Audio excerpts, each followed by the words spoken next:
Hakeem Jefferies has been congressman for the 8th District for 7 years. He's been a standout star in Congress, one of the real leaders of not only the the New York delegation, but really the Democratic side of the aisle. There's a lot to talk about Washington, state of the race, and how all this impacts New York. So it's my great pleasure to welcome Congressman Hakeem Jefferies.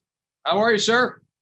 Good. Great to see you, John. Great to be with you and this tremendous organization, and certainly thankful for the leadership that Betsy Gottbaum has provided, and want to congratulate the Gotham Greats, including Robbie Kaplan, who I once practiced law with at the great Paul Weiss, Rifkin, Wharton, and Garrison. Is that right?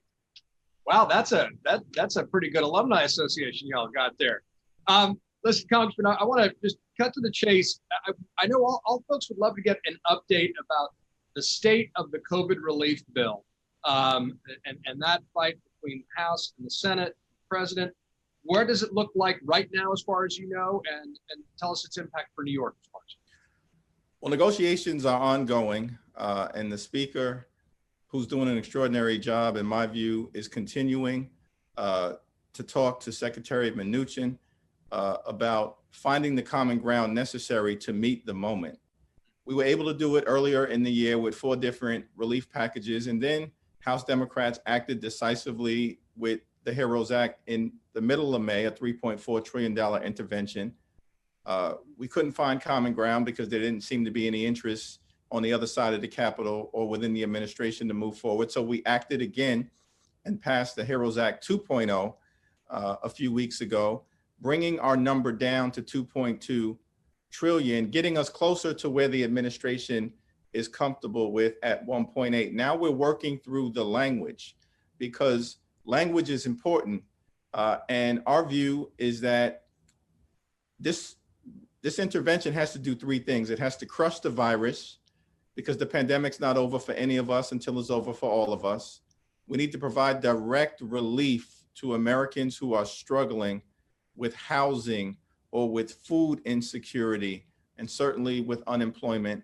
And we need to begin the process of reviving our economy so we can get back to business in the new normal. And we're as close, I think, as we've been, based on a conversation that I had with the Speaker earlier today, but there's still ongoing negotiations, and hopefully this can get closed down in the next few days.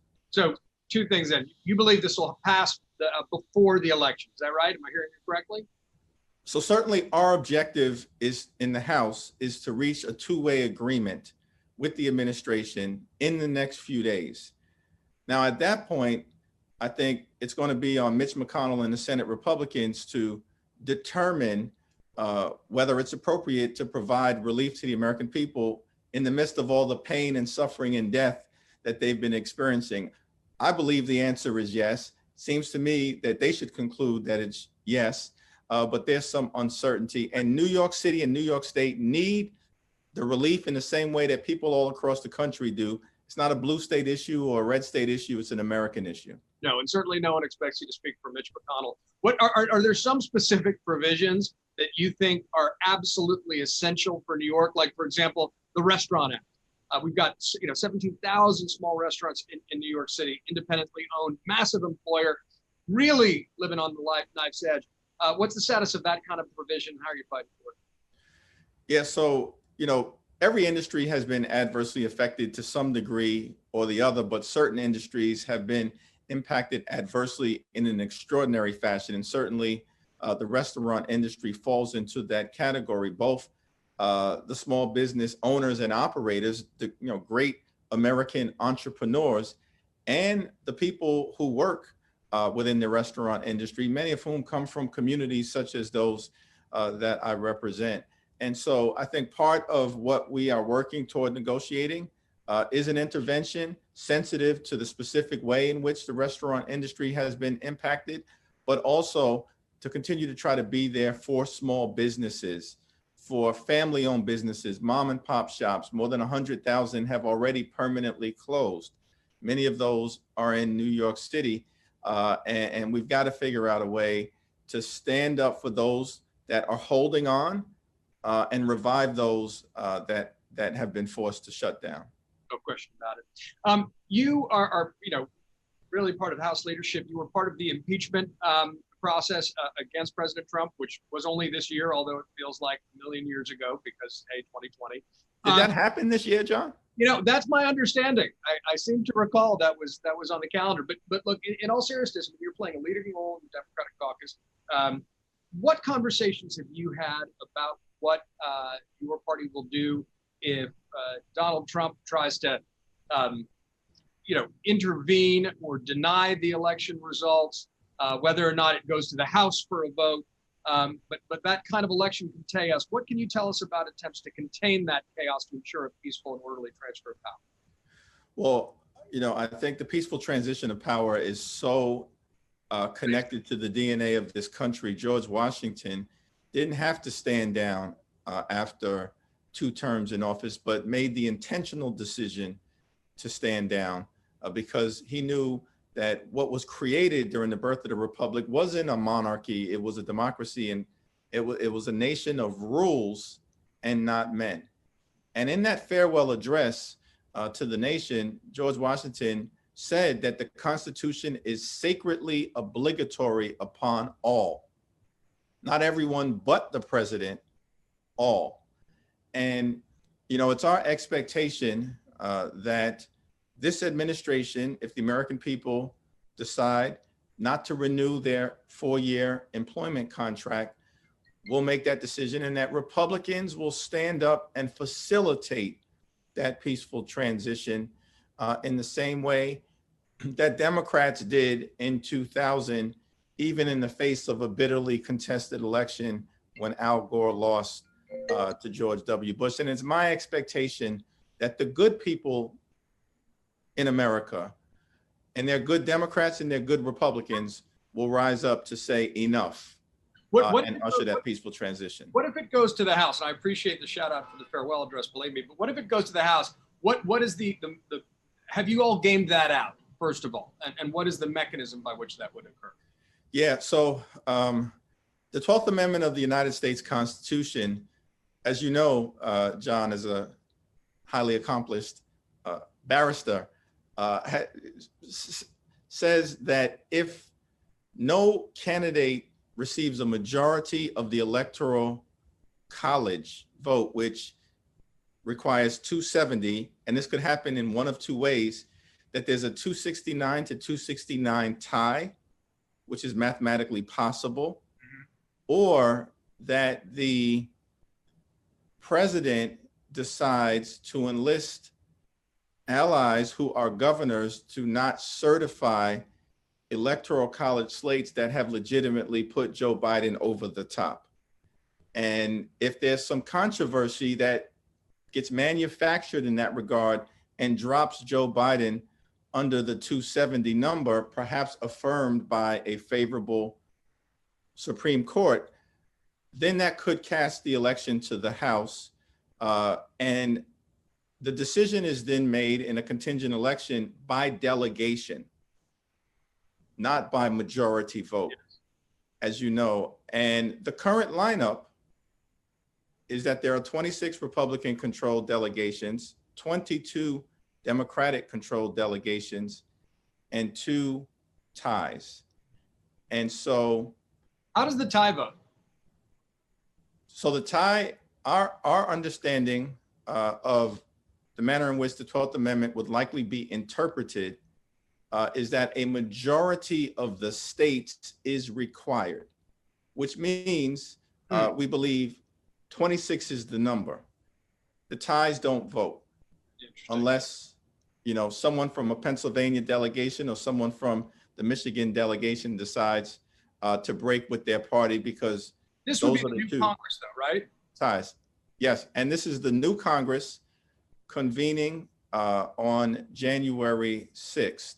So needless to say, in addition to the fight for the control of the House of Representatives, there is also a mathematical struggle underway right now to try to see how the delegation math can be changed. Mm-hmm. It's such an important time for our country. One of the first things this Congress did is pass H.R. 1, a democracy reform initiative. A lot of the issues on a national level are what CU has championed and really pioneered on a local level. I wonder what you think about pursuing a kind of democracy agenda after the election. What laws do you think are necessary for us to codify the lessons we have learned out of this era, where some democratic norms aren't necessarily respected by presidents? Well, H.R. 1 was a central part of our For the People agenda in the last Congress, and that's our democracy reform bill. And it involves gerrymandering reform, redistricting reform.